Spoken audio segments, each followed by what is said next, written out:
Hey guys, இப்போ இருக்கிற youngsters யங்ஸ்டர்ஸ்னு இல்லை ஸ்கூல் ஸ்டூடெண்ட்ஸ் காலேஜ் ஸ்டூடெண்ட்ஸ் எல்லாருமே வந்து ரொம்பவே ஷார்ப்பாக இருக்காங்க. நான் என்ன குரூப் எடுக்கணும், என்ன டிபார்ட்மெண்ட் எடுக்கணும், எதில் டிமாண்ட் ரொம்ப அதிகமாக இருக்குது, எந்த ஜாப் போனால் நான் ரொம்ப அதிகமாக சம்பாதிக்க முடியும் அப்படிங்கிறது முதல் கொண்டு இப்போவே பிளான் பண்ணுறாங்க. இட்ஸ் குட், பார்க்குறக்கே ரொம்ப சந்தோஷமாக இருக்குது. பட் என்னன்னா ஒரு 5-10 வருஷத்துக்கு முன்னாடியும் இதே நிலைமை இருந்ததுன்னா டெஃபினட்டாக நோ. ஏன்னா வந்துட்டு அப்போ வந்து டெசிஷன்ஸ் எல்லாம் எப்படி எடுப்பாங்கன்னா, என்னோட ஃப்ரெண்டு வந்து எடுத்திருக்கான் இந்த குரூப்பை, அதனால நானும் எடுக்கிறேன். இல்லைனா வந்து என்னோட ரிலேட்டிவ்ஸ், என்னோட அப்பா வந்து இந்த குரூப்பை வந்து சஜஸ்ட் பண்றாங்க, ஸோ அதனால நான் எடுத்திருக்கேன் அப்படிங்கிற மாதிரி தான். மேக்ஸிமம் இல்லைனாலும் ஒரு 80-85% வந்து இந்த கேட்டகரியில் தான் இருப்பாங்க. இன்ஃபேக்ட் நானும் கூட இந்த மாதிரி ஒரு டெசிஷன் தான் எடுத்தேன். பிகாஸ் அந்த டைமில் இருந்த சோசியல் மீடியா அப்படிங்கிறது வேற. இந்த டைமில் இருக்கிற சோசியல் மீடியா ரொம்பவே பூமாக இருக்கு. இப்போ வந்து யாரும் நமக்கு சஜஸ்ட் பண்ணணும்னு அவசியம் கிடையாது. நமக்கு என்ன ஸ்கில் இருக்கு, நமக்கு என்ன இன்ட்ரெஸ்ட் இருக்கு அப்படிங்கிறத ஜஸ்ட் ஒரு கிளிக் பண்ணி நம்மளோட மொபைல்லே பார்த்துக்க முடியும். அதுக்கு வந்து எவ்வளோ டிமாண்ட் இருக்கு அப்படிங்கிற எல்லா டீட்டெயிலும் சோசியல் மீடியாவில் இருக்கு. அண்ட் இப்போ வந்து இந்த entrepreneurship அப்படிங்கிறது யங்ஸ்டர்ஸ் மத்தியில் ரொம்ப அதிகமாகவே பரவலாக பேசப்பட்டு இருக்கு. ஒரு 9 to 5 ஜாப் போகிறவங்களுக்கும் ஒரு entrepreneurshipக்கும் என்ன வித்தியாசம் அப்படிங்கிறது அவங்களோட பெர்ஸ்பெக்டிவ்ல இருந்து இந்த வீடியோவில் நம்ம பார்க்க போகிறோம். பார்க்கலாமா? Come on, let's go. Hey guys, என் பேர் ராஜேஷ். நான் வந்து ஒரு 6 வருஷமாக எம்ப்ளாயியாக ஒரு கம்பெனியில் ஒர்க் பண்ணிட்டு இருக்கிறேன். ஒரு 9 to 6 ஒரு ஜாப் போகும்போது உங்களோட இன்வெஸ்ட்மெண்ட் அப்படிங்கிறது ஒன்றுமே கிடையாது. உங்களோட டைம் மட்டும்தான். Yes, 8 hours. அந்த 8 hours வந்து நான் உனக்கு கொடுத்துட்றேன்ப்பா, கம்பெனிக்கு கொடுத்துட்றேன்.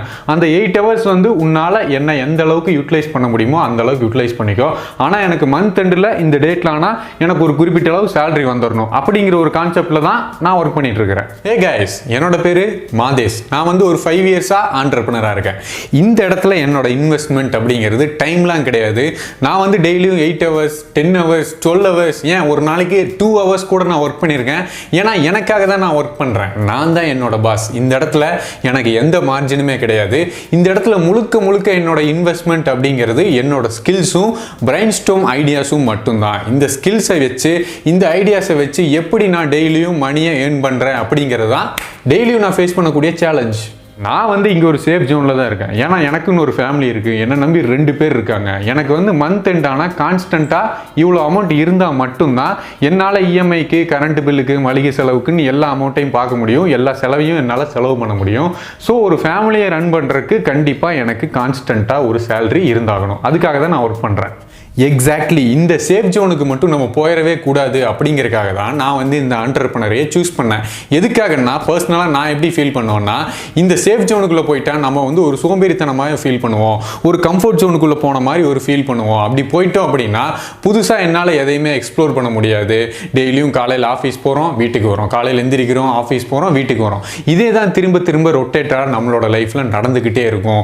ஸோ புதுசாக நம்மளால் எதையுமே கற்றுக்க முடியாது. ஒரு ரிஸ்க் இருக்காது, ஒரு சேலஞ்சஸ், ஒரு எக்ஸைட்டிங் லைஃபே ரொம்ப போர் அடிச்ச மாதிரி ஆயிரும். எனக்கு வந்து என்னோட மைண்ட் செட் வந்து எப்படின்னா, இப்போ இருக்கிற ட்ரெண்டில் இருக்கிற ஸ்கில்ஸை நம்ம லேர்ன் பண்ணி அது மூலமாக மணியை ஏர்ன் பண்ணுறது தான் எனக்கு ரொம்ப பிடிக்கும். அப்போ தான் நம்மளோட நெட்வொர்க் அப்படிங்கிறது இன்க்ரீஸ் ஆகும். அண்ட் என்னோட கான்ஃபிடென்ட் லெவல் வேறு லெவலாக இருக்கும். எனக்குன்னு பெருசாக ட்ரீம்லாம் கிடையாது. என்னோட பாஸுக்கான ஒரு பெரிய ட்ரீம் இருக்குது. அவரோட ட்ரீம்க்காக நான் ஒர்க் பண்ணுறேன். அந்த ஒர்க் பண்ணுறதுக்கு நான் சேலரி வாங்குகிறேன். I have very very very big dream. அதுக்காக தான் நான் டெய்லி உழைச்சிக்கிட்டு இருக்கிறேன். கண்டிப்பாக ஒரு நாள் என்னோட ட்ரீமை நான் அச்சீவ் பண்ணுவேன்.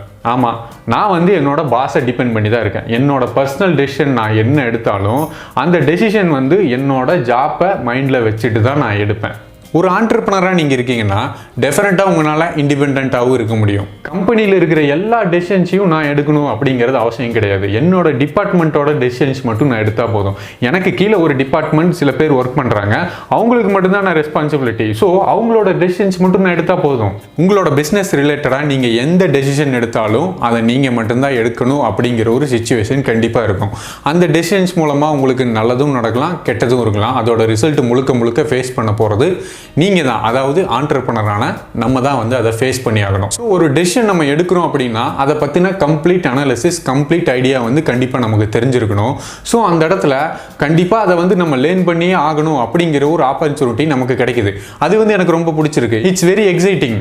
யூனோ, பர் டேக்கு என்னோட சேலரி 3000 அப்படின்னா ஒரு நாளைக்கு நான் என்னதான் உழைச்சாலும் எனக்கு 3000 தான். கம்மியாக உழைச்சாலும் சரி, அதிகமாக உழைச்சாலும் சரி, கான்ஸ்டன்ட் இட்ஸ் 3000. பட் எனக்கு அப்படி இல்லை. It depends upon my work. ஒரு நாளைக்கு நான் வந்து 30,000 சம்பாதிக்கலாம், 300 கூட சம்பாதிக்கலாம். ஸோ ஃபைனலாக என்னோட லைஃப் வந்து ரொம்பவே இன்ட்ரெஸ்டிங்காக இருக்கணும், போரிங்கே இல்லாமல் இருக்கணும், ரொம்ப எக்ஸைட்டிங்காக இருக்கணும், சேலஞ்ச் நான் டெய்லியும் ஃபேஸ் பண்ணணும், ரிஸ்க் நான் ரொம்ப அதிகமாக எடுக்கணும் அப்படிங்கிற ஒரு மைண்ட் செட் உங்களுக்கு இருந்ததுன்னா உங்களுக்கு வந்து ஆண்டர்ப்ரனரோட மைண்ட் செட் இருக்குன்னு நான் நினைக்கிறேன். இல்லைப்பா, என்னோட மைண்ட் செட் வந்து ரொம்ப ஃபிக்ஸ்டான ஒரு mind set. No challenges, no risk, no big dreams, no exploring, constant salary. It's employee mind set. So guys, ஃபைனலாக நீங்கள் பார்த்துருப்பீங்கன்னு நினைக்கிறேன். ஒரு 9 to 5 ஜாப் போகிறவருக்கும் ஒரு ஆண்டர்ப்ரனருக்கும் 2 பேருக்குள்ள டிஃப்ரெண்ட் அண்ட் அவங்களோட மைண்ட் செட் வந்து எந்த மாதிரி இருக்குது அப்படிங்கிற ஒரு கிளியரான ஐடியா இப்போ உங்களுக்கு கிடச்சிருக்குன்னு நான் நினைக்கிறேன்.